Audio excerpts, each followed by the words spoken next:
I don't know if you ever heard of it, but there's a word for things. Word things? No. There's a word for a white man or white person who's obsessed with Korean culture. There is? Yeah. There's a word for that. Yeah. So like somebody who's obsessed with K-pop and their Okay. fashion. Their Like stuff there's that. a word for someone who's obsessed with French things. They're a Francophile. Is that what it's called? Yeah, yeah. But it's called a weeb. Really? A weeb. Weeb. Don't ask me why. I don't know. I was just told this. So I want to come up with one for a white person who's obsessed with Indian stuff. And so I was trying to figure out funny names. First one I thought of was a beachode. Weechode. No, W. No, B for Bollywood. Yeah, Even okay. though I know that's not obviously all Indian cinema, but it's a funny name. Maybe like a Balipuri or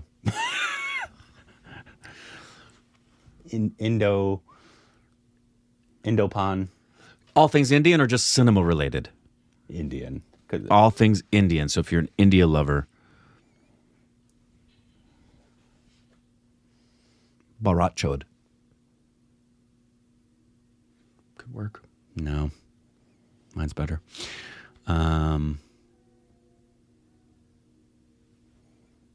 Just call them Marachods. Hajmolophile.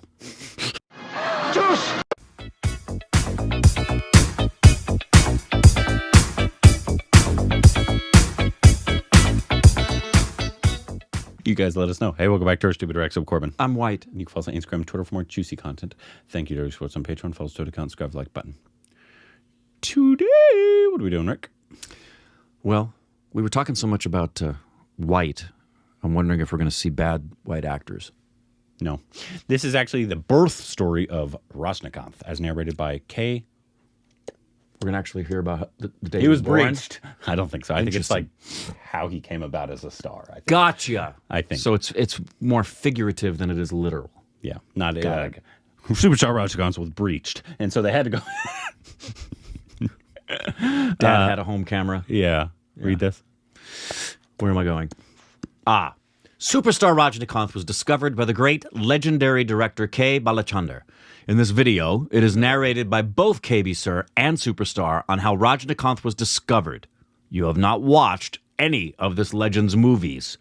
He is the one who mentored and gurued for Rajinikanth, Kamal Hassan, and Sridevi.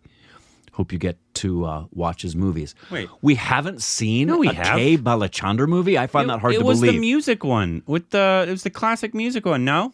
Hold on. I'm going to call Because I know the name. And granted, we would have seen a lot of probably musical numbers, but I can't imagine we haven't seen No, they're wrong. one of his films. They're wrong. Okay, I don't recognize that. Director. There's no way. It'd be older. I don't know why I'm questioning it. They're probably right. I thought it was that one that was...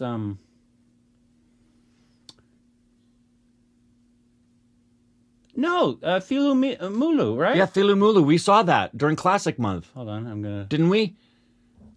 Did we see Tapu Talangal, or were we just seeing a song from it? I don't recognize that one. Going through his filmography here. I thought it was the one that was like, I think it was a Telugu film with like the classic singer and the kid. What was the one? This one, right? With Kamal Hassan. And Raja Sir did the music. I could have swore we did. I that know maybe they're right. Maybe we haven't seen a full-length film, but we've seen music. So they very well may be right here. But it's surprising because his name is so familiar to me. But maybe it's just because we've seen so many songs from his films. Interesting. one. Okay. All right. Fine. You're probably right. for now. Yeah. But don't do it again. Here we go.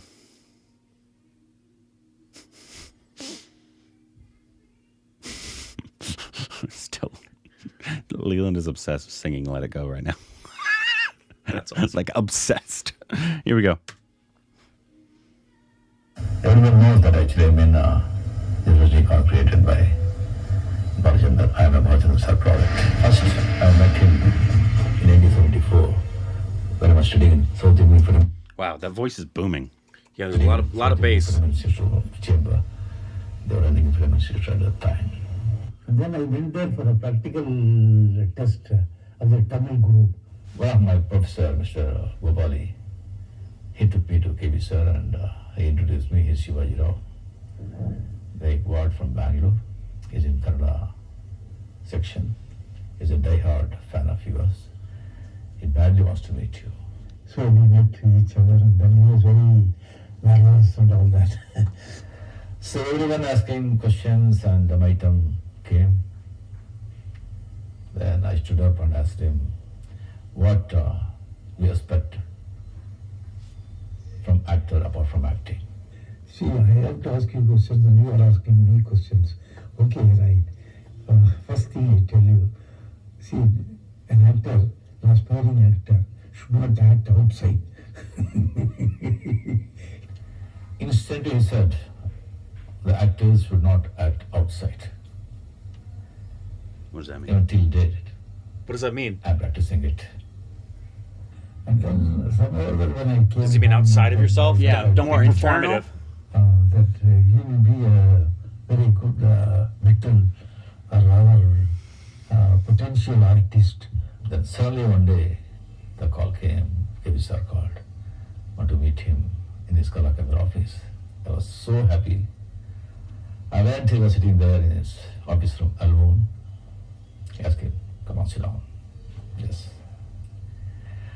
Yes, your name is Shivaji Rao. Yeah, yes, sir, right. So now, actually, I don't know about your acting talent, anything. I have seen. Do you mind you perform anything? Anything. Just I want to know your body language and your just expression. Don't think otherwise, don't think I'm testing you like that. Just I want to see. While performing, of course, I was able to find how he reacts, how he brings out the emotions, his body language, his diction, all the other things I found out. And I thought he would be a so suitable person for this particular type of a role. So he was quiet, absolute silence. I was looking somewhere. And I could see that his face is not very happy or something. And sometimes he gives someone look or something like that. I thought, okay, right, he's going to scold me. What is it with acting? Why you people coming here and take our lives? What you learned in the Film Institute? Like that he's going to scold me, I was mentally prepared. After 3-4 minutes, he said, see, Mr. Shivaji Rao, I am booking you for 3 films. I am introducing you. Wow. They don't do that anymore. And the rest is history.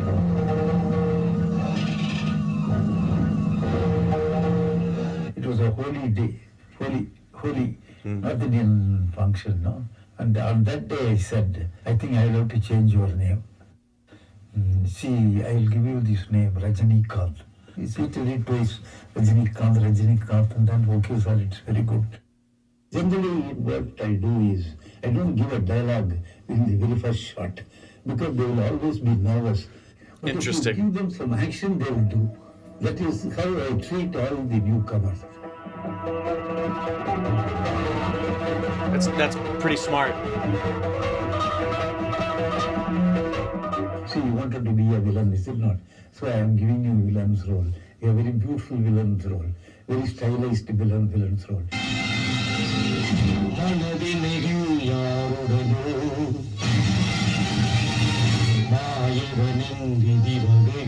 Even the hero's role.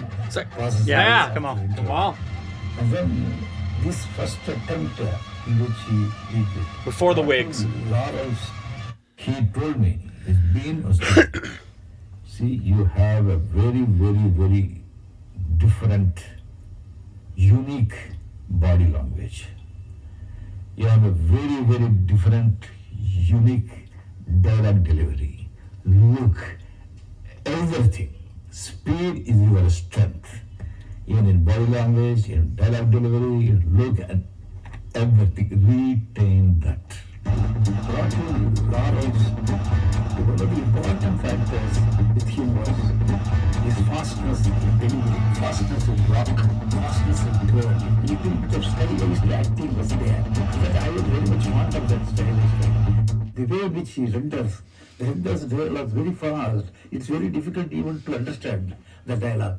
We know. No hero has done a role of that kind. So these are all what people would always consider as deficiencies. I thought they would be my plus points. Because if they are not in a position to identify the lines, the content of the lines, they would come a second time to see what he says. You didn't pick up what he said? Come see the movie again.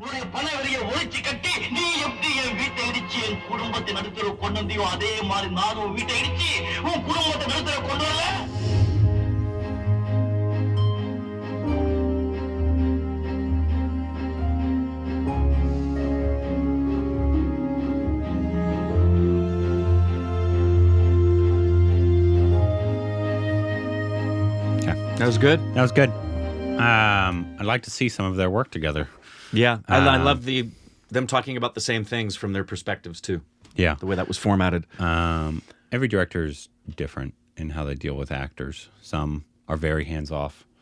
They let the actors do the thing. Some are very note-driven. And like they have it a certain way. And so Some are very prep-driven. Some don't rehearse. yeah. Yeah. So they're all different. Every actor is also different in what they like as well. I think most actors would actually appreciate a lot of notes, though, because obviously as long as they're good notes, not Yeah, good notes. like what you're looking for, so I can Right. give it to you. Exactly. Like what Rahul Bose said. He's like, any half-decent actor, he's like, I can give it to you here, here, here. How do you want Right. it? What do you want? What is it you want me to do? Because it's not just about me coming and doing my thing. Unless the director says just do your thing. Yeah. You're wanting to know what is it you want the character to be doing in this moment based on what the writer wrote and what you're envisioning. I want to help fulfill your vision. Yeah, because the actors, obviously, their role is to play this role and know this role very, very well. But also, the director usually has the whole scope of the film. Right. And what they're wanting tone-wise here, Sure. there, better usually than the actor. That's one of the most frustrating things about a lot of auditions is that, unless it's a callback, but initial auditions for things, you often are going in blind. You often don't have the full script. You just have a scene. And you're going to make choices, but you don't know. It's a crapshoot. You don't know if the choice you're making is in alignment with the fullness of the story or with what they're wanting to see. So you just create what you're going to create, and you kind of hope that what you've created is in alignment with the character in the script and the moment in the scene. And then at callbacks, you can ask those kinds of questions, and they'll give you a redirect and say, okay, I'd like you to try it, this way.